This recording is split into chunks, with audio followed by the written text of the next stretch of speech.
Okay dear students, അപ്പോൾ നമ്മൾ P block എലമെൻറ്റിൻ്റെ 16th ഗ്രൂപ്പ് എലമെൻറ്റ്സാണ് ഡിസ്കസ് ചെയ്തുകൊണ്ടിരിക്കുന്നത്. അതായത് oxygen family, oxygen, sulphur, selenium, tellurium, polonium. അതിൽ ഓക്സിജനുമായി ബന്ധപ്പെട്ട ഭാഗങ്ങളൊക്കെ നമ്മൾ ഡിസ്കസ് ചെയ്ത് കഴിഞ്ഞു. ഇനി നമ്മുടെ മുമ്പിലുള്ള പ്രധാനപ്പെട്ട ടോപ്പിക്ക് സൾഫർ എന്നുള്ള എലമെൻറ്റിനെ പറ്റിയാണ്. സൾഫർ നമുക്കറിയാം. സൾഫർ സൾഫറിൻ്റെ അറ്റോമിക് നമ്പർ എത്രയാണ്? Atomic number of sulphur is 16. So configuration 1s2, 2s2, 2p6, 3s2, 3p4 അല്ലെ, 3s2, 3p4. അപ്പോൾ പി ഓർബിറ്റലിൽ അവസാനം എത്ര ഇലക്ട്രോണാണ് ഉള്ളത്? 4 ഇലക്ട്രോൺ. 4 ഇലക്ട്രോൺ ആകുമ്പോൾ ഏത് ഗ്രൂപ്പായിരിക്കും? 4+12, ദാറ്റ് ഈസ് 16th ഗ്രൂപ്പ്. ആ സൾഫർ ലാസ്റ്റ് 3p4ലാണ് അവസാനിക്കുക. ഇനി നമുക്കിവിടെ പഠിക്കാനുള്ളത് സൾഫറിൻ്റെ 2 അലോട്രോപ്പുകളെ പറ്റിയാണ്. Allotropes of sulphur. Allotropes of sulphur.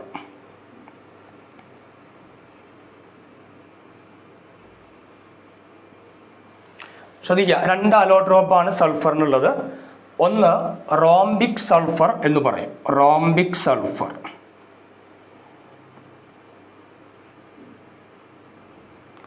Rhombic sulphur, that is alpha sulphur. Rhombic sulphur എന്ന് പറഞ്ഞാൽ എന്താണ്? Alpha sulphur.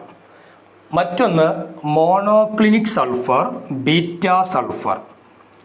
Monoclinic sulphur, that is beta sulphur.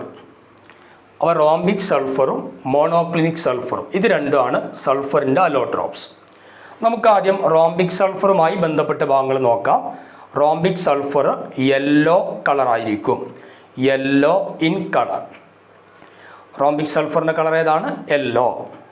ഇതിൻ്റെ melting point 385.8 kelvin. 385.8 kelvin. Rhombic സൾഫറിൻ്റെ മെൽറ്റിംഗ് പോയിൻ്റ് 385.8 കെൽവിൻ. ഇതിൻ്റെ specific gravity 2.06. Specific gravity 2.06. Specific gravity 2.06. പിന്നെ എങ്ങനെയാണ് ഈ rhombic sulphur ഉണ്ടാക്കുക എന്നുള്ളതാണ്. On evaporating the solution of roll sulphur. സാധാരണ സൾഫറിൻ്റെ സൊല്യൂഷൻ എന്ത് ചെയ്യുക? ഇവാപ്പറേറ്റ് ചെയ്യുക. എവിടെ വെച്ച്? In carbon disulphide, CH2. Carbon ഡൈ സൾഫൈഡിൽ വെച്ച് റോംബിക് സൾഫറിനെ ഇവാപ്പറേറ്റ് ചെയ്യുമ്പോഴാണ് നമുക്ക് എന്ത് കിട്ടുക? ആൽഫ സൾഫറിൻ്റെ ക്രിസ്റ്റൽസ് പ്രോഡക്റ്റ് ആയിട്ട് കിട്ടുക. Crystals of alpha sulphur is formed. Okay, അപ്പോൾ നമ്മൾ റോംബിക് സൾഫർ എങ്ങനെ ഉണ്ടാക്കുക എന്നുള്ളത് പഠിച്ചു. എങ്ങനെയാണ് റോംബിക് സൾഫർ ഉണ്ടാക്കുക? On evaporating the solution of roll sulphur in carbon disulphide. So crystals of alpha sulphur is formed. പിന്നെ റോംബിക് സൾഫറിൻ്റെ പ്രത്യേകത, it is insoluble in water. വാട്ടറിൽ അതെന്താണ്? ഇൻസോലുബിൾ ആണ്. Insoluble in water but dissolves to some extent in benzene, alcohol and ether. Benzene, alcohol, ether പോലെയുള്ള organic സോൾവെൻറ്റുകളിൽ ഒരളവ് വരെ ഇത് എന്ത് ചെയ്യുന്നുണ്ട്? ഡിസോൾവ് ചെയ്യുന്നുണ്ട്. Readily soluble in carbon disulphide. Carbon ഡൈ സൾഫൈഡിൽ വളരെ പെട്ടെന്ന് തന്നെ സോലുബിളായിട്ട് മാറുന്നു. അതായത് നമ്മൾ പഠിച്ചത് റോംബിക് സൾഫർ വാട്ടറിൽ ഇൻസോലുബിൾ ആണ്. Insoluble in water. Ether, alcohol, benzene പോലെയുള്ള ഓർഗാനിക് സോൾവെൻറ്റുകളിൽ അതെന്ത് ചെയ്യും? ഒരളവ് വരെ, to some extent which is dissolve. കുറച്ചൊക്കെ അതെന്ത് ചെയ്യുന്നുണ്ട്? ഡിസോൾവ് ചെയ്യുന്നുണ്ട്. കാർബൺ ഡൈ സൾഫൈഡിലാണെങ്കിലോ readily soluble in carbon disulphide. Okay, then എങ്ങനെയാണ് മോണോക്ലിനിക് സൾഫർ ഉണ്ടാവുക നോക്കാം. മോണോക്ലിനിക് സൾഫർ അല്ലെങ്കിൽ ബീറ്റ സൾഫർ. അതിൻ്റെ മെൽറ്റിംഗ് പോയിൻ്റ് 393 കെൽവിൻ. മോണോക്ലിനിക് സൾഫറിൻ്റെ മെൽറ്റിംഗ് പോയിൻ്റ് എത്രയാണ്? 393 Kelvin. 393 Kelvin. Specific gravity 1.98. Specific gravity 1.98. 1.98. Soluble in carbon disulfide. Carbon disulfide എന്താണ്? Soluble ആണ്. A monoclinic sulfur melting point 393 Kelvin, specific gravity 1.98, which is soluble in carbon disulfide. Then നമ്മൾ എങ്ങനെയാണ് monoclinic sulphur അല്ലെങ്കിൽ beta സൾഫറിനെ prepare ചെയ്യാൻ നോക്കുക. നമ്മൾ ആദ്യം ചെയ്യുന്നത് റോംബിക് സൾഫർ ഇപ്പം നമ്മൾ ഉണ്ടാക്കി കഴിഞ്ഞു. ഈ റോംബിക് സൾഫറിനെ ഒരു പാത്രത്തിൽ എന്ത് ചെയ്യാം? മെൽറ്റ് ചെയ്യാം. By melting rhombic sulphur in a dish. ഒരു ഡിഷിന് മെൽറ്റ് ചെയ്യാം. And cooling till crust is obtained. എന്നിട്ട് അതിനെ കൂൾ ചെയ്യാം. ഏതുവരെ? ഒരു ക്രസ്റ്റ് ഫോം ചെയ്യുന്നത് വരെ. ക്രസ്റ്റ് എന്ന് പറഞ്ഞാൽ അത്ര കട്ടിയില്ലാത്തൊരു വസ്തുവാണ്. ക്രസ്റ്റ് ഫോം ചെയ്യുന്നത് വരെ എന്ത് ചെയ്യുന്നു? ഈ റോംബിക് സൾഫറിനെ നമ്മൾ മെൽറ്റ് ചെയ്തു, ദെൻ കൂൾ ചെയ്തു till A crest is obtained. പിന്നെ നമ്മൾ ചെയ്യുന്നത് ഈ ക്രസ്റ്റിൽ രണ്ട് ഹോൾസ് ഉണ്ടാക്കുക. 2 holes are made in the crust. ക്രസ്റ്റിൽ എന്ത് ചെയ്യുന്നു? 2 holes നമ്മൾ ഉണ്ടാക്കുന്നു. അപ്പോൾ മെൽറ്റ് ചെയ്തിട്ട് കൂൾ ചെയ്താണല്ലോ. ആ ഹോൾസ് ഉണ്ടാക്കി കഴിഞ്ഞാൽ ബാക്കി വല്ല ലിക്വിഡ്സ് ഒക്കെ അവിടെ ഉണ്ടെങ്കിൽ അതൊക്കെ അവിടെ നിന്ന് എന്ത് ചെയ്യും? പുറത്തേക്ക് പോകും. The remaining liquid is then poured out. ബാക്കിയുള്ള ലിക്വിഡൊക്കെ എന്ത് ചെയ്യുക? പുറത്തേക്ക് പോവുകയാണ് ചെയ്യുക. The remaining liquid is then poured out. അപ്പോൾ ബാക്കിയുള്ള ലിക്വിഡ്സ് ഒക്കെ എന്ത് ചെയ്തു? പുറത്തേക്ക് പോയി. On removing the crust. എന്നിട്ട് പിന്നെ ആ ക്രസ്റ്റ് നമ്മൾ അവിടുന്ന് റിമൂവ് ചെയ്യുമ്പോൾ colourless needle shaped crystals of beta sulphur is formed. Colourless ആയ നീഡിൽ ഷേപ്പുള്ള crystals of beta sulphur product ആയിട്ട് കിട്ടും. അതായത് നമ്മൾ ആകെ ചെയ്യുന്നത്രയേ ഉള്ളൂ. റോംബിക് സൾഫറിനെ നമ്മൾ എന്ത് ചെയ്യുന്നു? ഒരു ഡിഷിൽ വെച്ചിട്ട് നമ്മൾ മെൽറ്റ് ചെയ്യാം, ദെൻ കൂൾ ചെയ്യാം till A crest is obtained. എന്നിട്ട് ആ ക്രസ്റ്റിൽ നമ്മൾ 2 holes ഉണ്ടാക്കുക. ബാക്കി വല്ല ലിക്വിഡ്സും അവിടെ ഉണ്ടെങ്കിൽ അതൊക്കെ പുറത്തേക്ക് പോകും. എന്നിട്ട് ആ ക്രസ്റ്റിനെ തന്നെ നമ്മൾ അവിടുന്ന് റിമൂവ് ചെയ്യാം. റിമൂവ് ചെയ്ത് കഴിയുമ്പോൾ നമുക്ക് എന്ത് കിട്ടും? Colourless needle shaped crystals of beta sulphur is formed. അങ്ങനെയാണ് നമ്മൾ എന്ത് ചെയ്യുക? മോണോക്ലിനിക് സൾഫർ, അതായത് ബീറ്റ സൾഫർ ഉണ്ടാക്കുന്നത്. ഇനി നമുക്ക് ഡിസ്കസ് ചെയ്യാനുള്ളത് ആൽഫ സൾഫറിൻ്റെയും ബീറ്റ സൾഫറിൻ്റെയും സ്റ്റെബിലിറ്റിയെ പറ്റിയാണ്. അവിടെ നമ്മൾ ശ്രദ്ധിക്കേണ്ട പ്രധാനപ്പെട്ട ഒരു പോയിന്റ്, ഈ ബീറ്റ സൾഫർ സ്റ്റേബിൾ ആവുക എബവ് 369 കെൽവിനാണ്. ബീറ്റ സൾഫർ സ്റ്റേബിൾ ആവുക എവിടെയാണ്? Above 369 kelvin. Beta sulphur is stable only above 369 kelvin. Below 369 കെൽവിനിൽ എന്താ സംഭവിക്കുക? Beta sulphur converted to alpha sulphur. Below 369 kelvin beta sulphur is converted to alpha sulphur. Then alpha sulphur എവിടെ stable ആവും? Alpha sulphur stable ആവുക below 369 കെൽവിനാണ്. Below 369 kelvin. Alpha sulphur is stable below 369 kelvin. Below 369 കെൽവിനിലാണ് alpha sulphur എന്ത് ചെയ്യുന്നത്? Stable ആവുക. Above 369 kelvin വന്നാൽ അവിടെ temperature കൂടിയാൽ എന്താ സംഭവിക്കുക? ഈ ആൽഫ സൾഫർ നേരെ എന്തായിട്ട് മാറും? ബീറ്റ സൾഫറായിട്ട് മാറും. അപ്പോൾ അറ്റ് 369 കെൽവിനിലോ 369 കെൽവിനിൽ both the allotropes are stable. Alpha സൾഫറും ബീറ്റ സൾഫറും എന്താണ്? സ്റ്റേബിളാണ്. And this temperature is called transition temperature. അതുകൊണ്ട് 2 അലോട്രോപ്പും സ്റ്റേബിൾ ആയിട്ടുള്ള ഈ 369 ടെമ്പറേച്ചറിനെ നമ്മൾ വിളിക്കുന്ന പേരെന്താണ്? ട്രാൻസിഷൻ ടെമ്പറേച്ചർ എന്നാണ് വിളിക്കുക. Transition temperature.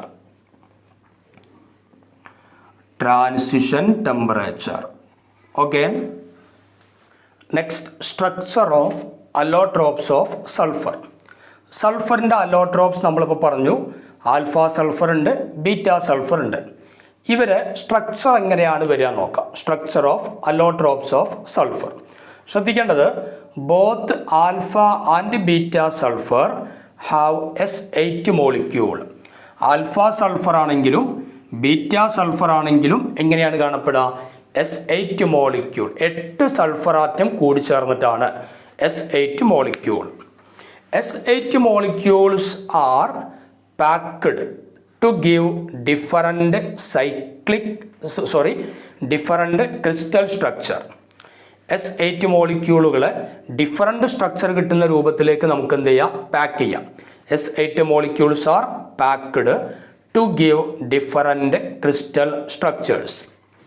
ഇനി in both the forms, that is alpha and beta form, രണ്ട് ഫോമിലാണെങ്കിലും S8 ring is puckered and has crown shape. Puckered crown shape ആണ് ആയിരിക്കുണ്ടാവുക S8 മോളിക്യൂളിൽ ഉണ്ടായിരിക്കാം. എങ്ങനെയാണ് S8 മോളിക്യൂൾ വരക്കുക എന്ന് നമുക്ക് ജസ്റ്റ് നോക്കാം. അതിങ്ങനെ വരും. ഒരു സൾഫർ ഇവിടെ വരച്ചു. ഒരു സൾഫർ, 8 സൾഫറാണ് ടോട്ടൽ ഉള്ളത്. ഒന്ന് ഇവിടെ കൊടുത്തു. പിന്നെ നമുക്ക് ഒരു സൾഫർ ഇവിടെ കൊടുക്കാം. ഒന്ന് മേലെ, ഒന്നിവിടെ, ഒന്നിവിടെ. ഇപ്പോൾ ടോട്ടൽ എത്രയായി? 1 2 3 4 5. അപ്പോൾ 5 സൾഫർ ഈ 5 ഭാഗത്തായിട്ട് വന്നു അല്ലേ? ഇവിടെ സൾഫർ ഉണ്ട്, ഇവിടെ സൾഫർ ഉണ്ട്, ഹിയർ സൾഫർ, ഹിയർ സൾഫർ. ഇപ്പം എത്രണ്ണായി? 5 സൾഫറായി. ഇനി 3 കൂടെ ഉണ്ട്. ആ 3 എങ്ങനെ വരിക നോക്ക്. ഇപ്പോൾ ഇവിടെ നിന്ന് നമ്മളിത് ഇങ്ങനെ വരയ്ക്കാം. ഇവിടെ നിന്ന് വരച്ചു. എന്നിട്ട് ഏകദേശം ഇതിൻ്റെ തൊട്ടു താഴെയായിട്ട് ഒരു സൾഫർ ഉണ്ടാവും. ഒരു സൾഫർ ഇതിൻ്റെ താഴെ. പിന്നെ ഒരു സൾഫർ ഉണ്ടായിരിക്കുക എവിടെയാണ്? ഈ സെൻട്രലായിട്ട് ഒരു സൾഫറിനെ അറേഞ്ച് ചെയ്യും. പിന്നെ ഇതിൻ്റെ താഴെയായിട്ട് മറ്റൊരു സൾഫർ ഉണ്ടാവും. ഇങ്ങനെ കണക്ട് ചെയ്യും. ഇതാണ് പക്കേഡ് ക്രൗൺ ഷേപ്പ് S8. മേലെ 5 സൾഫർ, താഴെ 3 സൾഫർ. പിന്നെ ഈ സൾഫറിൻ്റെ സ്ട്രക്ചറിനെ നമ്മൾ പിന്നീട് മോഡിഫൈ ചെയ്തിട്ടുണ്ട്. അതെങ്ങനെയാണെന്ന് നോക്കാം. ഈ സ്ട്രക്ചറിനെ പറഞ്ഞ പേരെന്താണ്? പക്കേഡ് ക്രൗൺ ഷേപ്പ് എന്നാണ് വിളിക്കുക. പക്കേഡ് ക്രൗൺ ഷേപ്പ്. ഇനി സൾഫറിൻ്റെ മറ്റു മോഡിഫിക്കേഷനുകൾ ഏതൊക്കെയാണെന്ന് നോക്കാം. അതർ മോഡിഫിക്കേഷൻസ് ഓഫ് സൾഫർ നോക്കാം. സ്ട്രക്ചർ നന്നായിട്ട് നോക്കണം. കാരണം എക്സാമിന് നമുക്ക് വരയ്ക്കാൻ വേണ്ടി ചോദിക്കുന്നതാണ്.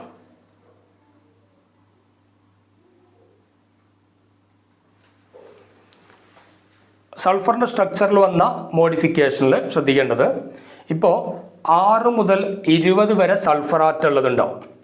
Sulphur containing 6 to 20 sulphur atoms per ring has been synthesised. അതായത് 6 മുതൽ 20 വരെ. ഇപ്പോൾ ഇവിടെ 8 സൾഫർ ആറ്റാണല്ലോ ഉള്ളത്. അതേ രൂപത്തിൽ 6 to 20, 6 മുതൽ 20 വരെ സൾഫർ ആറ്റമുള്ള റിംഗ് സ്ട്രക്ചറുകൾ സിന്തസൈസ് ചെയ്തിട്ടുണ്ട്. പിന്നെ in cyclo structure S8 molecule, in cyclo S6, ഈ 6 ഉണ്ടല്ലോ ഏറ്റവും ചെറുത്. അപ്പോൾ അതിൽ ഇപ്പോൾ 6 എലമെൻ്റുള്ളൊരു സൾഫർ S6 മോളിക്യൂൾ എടുക്കാം. That adopts the chair form. അപ്പോൾ ഇതിനുണ്ടായിരിക്കുക എന്താണ്? ഒരു ചെയർ ഫോമാണ് ഉണ്ടായിരിക്കുക. Chair form. എങ്ങനെയാണ് ചെയർ ഫോം വരിക നോക്കാം. ഇപ്പോൾ നമുക്കറിയാം അവിടെ 6 സൾഫർ മാത്രമേ ഉള്ളൂ. അവ ചെയർ ഫോം എങ്ങനെ വരും നോക്കാം.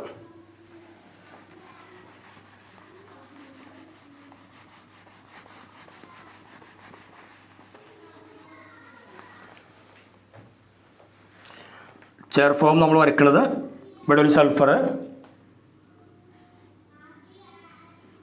അടുത്തൊരു സൾഫർ, ഇപ്പോൾ എത്രയായി? 3 സൾഫറായി.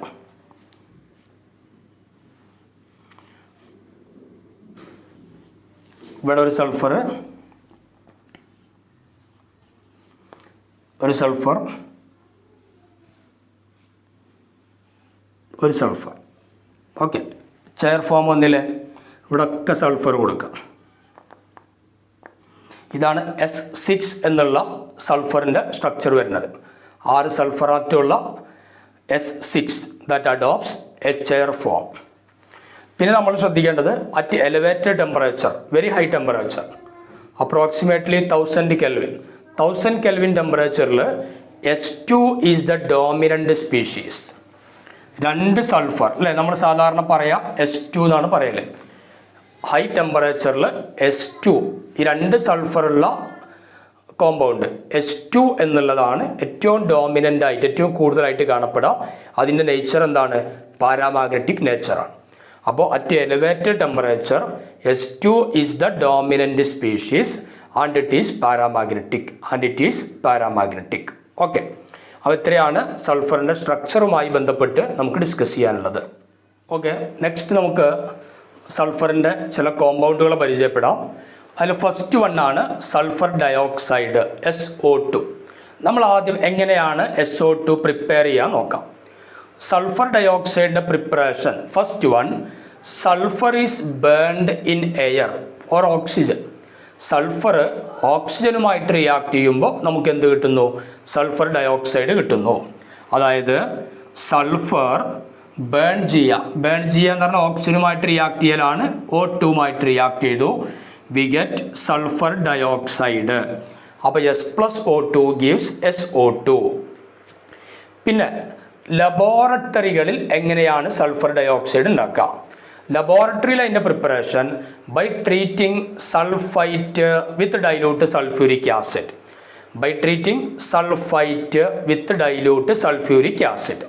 സൾഫൈറ്റ് എന്ന് പറയുമ്പോൾ SO3 സൾഫൈറ്റ് എന്താണ്? SO3 സൾഫ്യൂരിക് ആസിഡിൽ എത്ര H+ ഉണ്ട്? അപ്പോൾ 2 H+ എന്ന് കാണിച്ചാൽ സൾഫ്യൂരിക് ആസിഡിന് പകരമാണെന്ന് നമുക്ക് മനസ്സിലാക്കാൻ പറ്റും. എത്ര ഹൈഡ്രജനുള്ള ആസിഡ് എന്നാണ് നമ്മൾ ഉദ്ദേശിക്കുന്നത്. അപ്പോൾ SO3 പ്ലസ് 2H+ ഗീവ്സ് 2 ഹൈഡ്രജനും ഇതിലത്തെ ഒരു ഓക്സിജനും കൂടെ കൂടിച്ചേർന്നിട്ട് എന്തുണ്ടാകും? H2O. Water molecule is formed, H2O. ബാക്കിന് ഇവിടെ ആരാളുള്ളത്? 2 H+ഉമായിട്ട് റിയാക്ട് ചെയ്തപ്പോൾ 2 മൈനസ് പോയി, ഇതിലത്തെ ഒരു ഓക്സിജൻ വാട്ടറിന് വേണ്ടി പോയി, ബാക്കി ആരുണ്ട്? Sulphur dioxide, SO2. അപ്പോൾ SO3 plus 2H+ gives H2O plus 2O2. ഇനി ഇതിൻ്റെ ഇൻഡസ്ട്രിയൽ പ്രിപ്പറേഷൻ എങ്ങനെയാണ്? ഇപ്പോൾ സൾഫർ ഡയോക്സൈഡിനെ നമ്മൾ ഇൻഡസ്ട്രിയലി പ്രിപ്പയർ ചെയ്യുന്നത് എങ്ങനെയാണെന്ന് നോക്കാം. It is produced as a by product of roasting of sulphide ore. Sulphide ഓറിനെ റോസ്റ്റിംഗ് നടത്താം. അപ്പോൾ അവിടെ കിട്ടുന്ന ബൈ പ്രോഡക്റ്റ് ആണെന്ത്? Sulphur dioxide. ഇപ്പോൾ സപ്പോസ് സൾഫൈഡ് ഓറിന് എക്സാമ്പിളാണ് അയൺ സൾഫൈഡ്, FeS2. റോസ്റ്റിംഗ് നടത്തുക എന്ന് പറഞ്ഞാൽ എന്താണ്? ഓക്സിജൻ്റെ പ്രസൻസിൽ ചൂടാക്കുക. അപ്പോൾ ഓക്സിജൻ്റെ പ്രസൻസിൽ നമ്മൾ ചൂടാക്കുകയാണ്. അങ്ങനെ വരുമ്പോൾ എന്തൊക്കെയാണ് പ്രോഡക്റ്റ് കിട്ടുക? 2 പ്രോഡക്റ്റാണ് കിട്ടുക.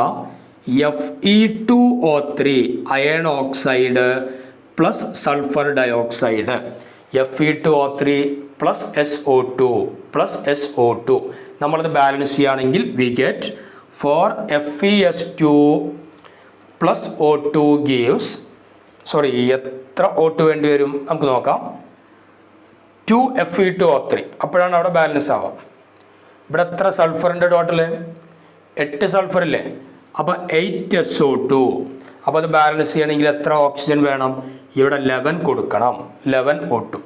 4 FeS2 plus 11 O2 gives 2 Fe2O3 plus 8 SO2. ഇതാണ് സൾഫർ ഡയോക്സൈഡിൻ്റെ പ്രധാനപ്പെട്ട പ്രിപ്പറേഷൻ മെത്തേഡുകൾ. ദെൻ നമുക്ക് സൾഫർ ഡയോക്സൈഡിൻ്റെ പ്രോപ്പർട്ടീസ് എന്തൊക്കെയാണെന്ന് നോക്കാം. Properties of sulphur dioxide.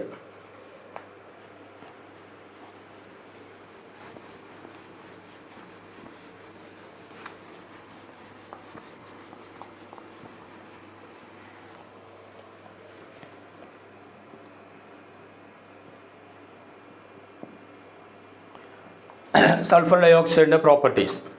ഒന്ന്, it is a colourless gas with pungent smell. Sulphur dioxide colourless ഗ്യാസാണ്, വളരെ ഫൗളായിട്ടുള്ള അല്ലെങ്കിൽ പഞ്ചൻ്റ് സ്മെല്ല് ഉണ്ടാക്കുന്നു.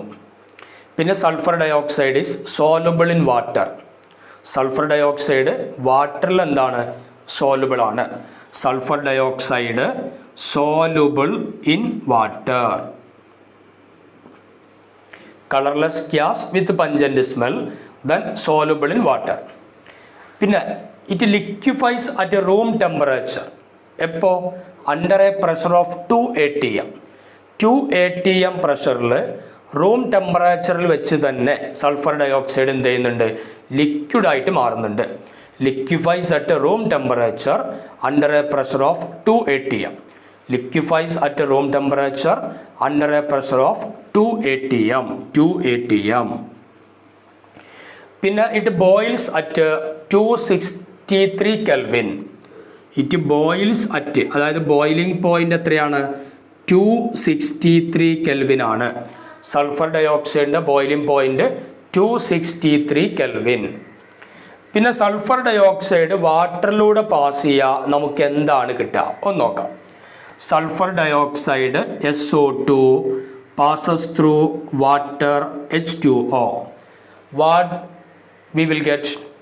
SO2 plus H2O gives H2SO3. H2SO3 എന്ന് പറഞ്ഞാൽ ഏതാ കോമ്പൗണ്ട്? Sulphurous acid. H2SO3 ഏതാണ്? Sulphurous acid, not sulphuric. Sulphuric acid ഏതാണ്? H2SO4 ആണ്.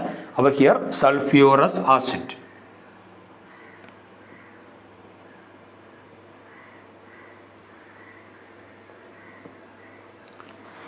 H2SO3 is sulfurous acid. Okay, അപ്പോൾ പ്രോപ്പർട്ടീസ് നമ്മൾ മനസ്സിലാക്കിയത് soluble in water, colourless gas with pungent smell, then liquefy ചെയ്യാം at room temperature under a pressure of 2 atm, boiling point 263 Kelvin, പിന്നെ sulphur ഡയോക്സൈഡും വാട്ടറും തമ്മിലുള്ള റിയാക്ഷൻ.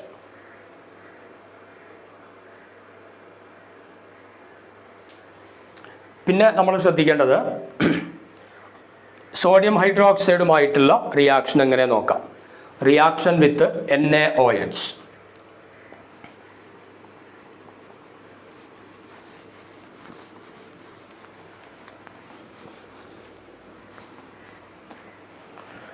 സൾഫർ ഡയോക്സൈഡ് NaOHുമായിട്ട് എങ്ങനെ റിയാക്ട് ചെയ്യുന്നു വിത്ത് NaOH, സോഡിയം ഹൈഡ്രോക്സൈഡ്. നമുക്ക് നോക്കാം.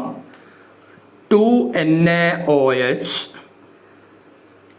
plus SO2 gives 2NaOH plus SO2 gives എന്താ പ്രോഡക്റ്റ് കിട്ടുക? നോക്ക്, സൾഫർ ഡയോക്സൈഡ് ആസിഡ് ആണോ ബേസ് ആണോ? മെറ്റാലിക് ഓക്സൈഡുകൾ ബേസിക്കാണ്, സൾഫർ നോൺ മെറ്റലാണ്. അപ്പം നോൺ മെറ്റലിൻ്റെ ഓക്സൈഡ് എന്താണ്? അസിഡിക് സ്വഭാവമാണ് കാണിക്കുക. NaOH എന്താ? ബേസാണ്. അപ്പോൾ ആസിഡും ബേസും കൂടി ചേർന്ന് എന്താ ഉണ്ടാവുക? സാൾട്ട് പ്ലസ് വാട്ടർ ഫോം ചെയ്യണില്ലേ നോക്കാം. ആദ്യം നമുക്ക് വാട്ടർ എഴുതി വെക്കാം അല്ലേ. 2 ഹൈഡ്രജനും 1 ഓക്സിജനും കൂടി എടുത്തു കഴിഞ്ഞാൽ വാട്ടറായിട്ട് മാറും.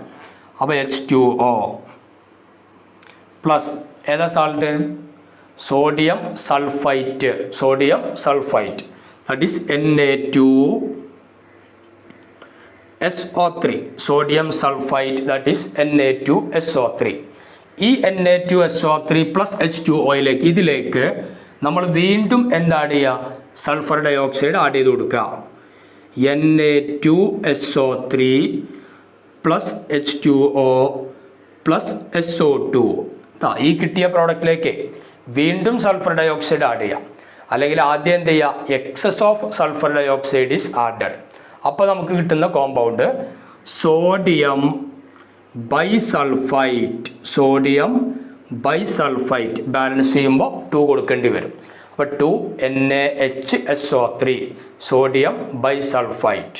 ഓക്കെ, പിന്നെ നമുക്ക് സൾഫർ ഡയോക്സൈഡ് ക്ലോറിനുമായിട്ടുള്ള റിയാക്ഷൻ എങ്ങനെ നോക്കാം. വിത്ത് ക്ലോറിൻ, ക്ലോറിനുമായിട്ട് എങ്ങനെ റിയാക്ട് ചെയ്യും നോക്കാം.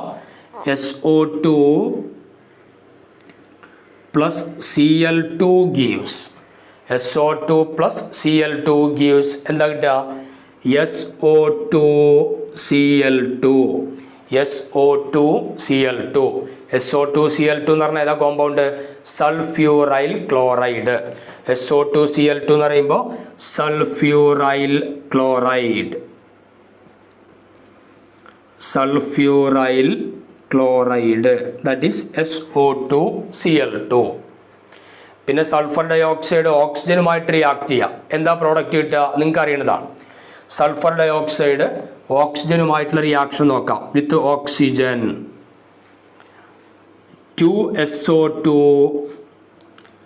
+ O2. എന്താ പ്രോഡക്റ്റ് കിട്ടുക? നമുക്ക് വളരെ ഫെമിലിയറാണ്. 2SO2 + O2 ഗീവ്സ് എന്ത് കിട്ടും? 2SO3 സൾഫർ ട്രയോക്സൈഡ് കിട്ടും. 2SO3. ഈ സൾഫർ ട്രയോക്സൈഡ് പ്രോഡക്റ്റ് ആയിട്ട് കിട്ടണമെങ്കിൽ നമ്മളിവിടെ ഉപയോഗിക്കുന്ന ഒരു കാറ്റലിസ്റ്റ് ഉണ്ട്. അതേതാ? സൾഫർ ഡയോക്സൈഡിനെ സൾഫർ ട്രയോക്സൈഡ് ആക്കി മാറ്റാൻ നമ്മൾ ഉപയോഗിക്കുന്ന കാറ്റലിസ്റ്റാണ് V2O5. V2O5 എന്ന് പറഞ്ഞാൽ ഏതാണ്? Vanadium pentoxide V2O5. ഓക്കെ, അപ്പോൾ നമ്മൾ സൾഫർ ഡയോക്സൈഡിൻ്റെ സോഡിയം ഹൈഡ്രോക്സൈഡുമായിട്ടുള്ള റിയാക്ഷൻ, ക്ലോറിനുമായിട്ടുള്ള റിയാക്ഷൻ, ഓക്സിജനുമായിട്ടുള്ള റിയാക്ഷൻ ഒക്കെ നോക്കി. ഇനി ശ്രദ്ധിക്കേണ്ടത് മോയിസ്റ്റ് സൾഫർ ഡയോക്സൈഡ്, അതായത് വാട്ടറിനോട് കൂടെയുള്ള sulphur dioxide behave as A reducing agent. അതൊരു റെഡ്യൂസിങ് ഏജൻ്റ് ആയിട്ട് ബിഹേവ് ചെയ്യുന്നു. Moist sulphur dioxide behave as A reducing agent. നമുക്ക് എങ്ങനെയാണെന്ന് ജസ്റ്റ് 2 എക്സാമ്പിളോട് ചെയ്ത് നോക്കാം.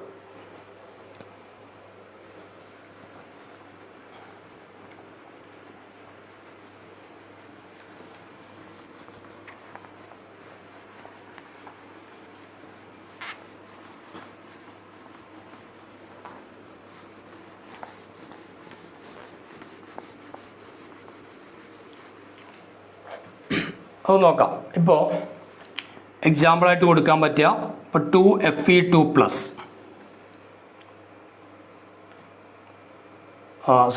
Fe3+, ferric ion 2Fe3+ + SO2 + 2H2O.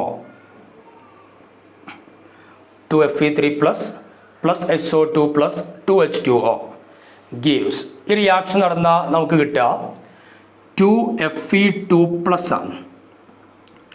2Fe2+ + SO4 2- + 4H+.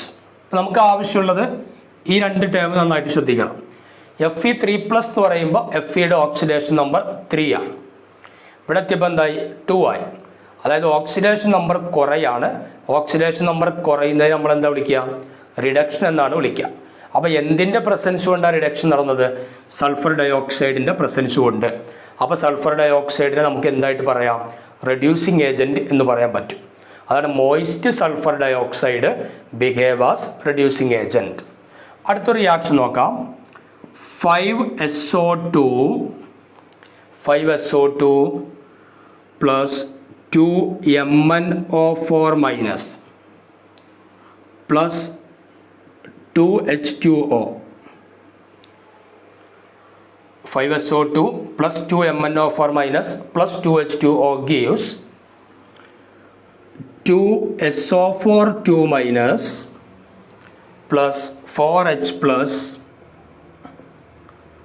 + 2Mn2+ + 2Mn2+. ശ്രദ്ധിക്കുക, MnO4- പെർമാംഗനേറ്റ് അയോൺ. ഇവിടെ Mnൻ്റെ oxidation number നമുക്കറിയാം +7 ആണ് വരിക. +7 ഇവിടെ ചെന്നപ്പോൾ എന്തായിട്ട് മാറി? +2 ആയിട്ട് മാറി. ആ +7 +2 ആയിട്ട് മാറുകയാണ് ചെയ്തത്. അതായത് ഓക്സിഡേഷൻ നമ്പർ കുറഞ്ഞു, റിഡക്ഷൻ നടന്നു. ഈ റിഡക്ഷൻ നടക്കാൻ കാരണമായ വസ്തു ആരാണ്? Sulphur dioxide. എപ്പോൾ വാട്ടറും കൂടെ ഉണ്ടെങ്കിൽ അതാണ് moist sulphur dioxide react as or behave as reducing agent. Okay, ഇനി നമുക്ക് സൾഫറിൻ്റെ സ്ട്രക്ചറും യൂസസും എന്തൊക്കെയാണെന്ന് നോക്കാം.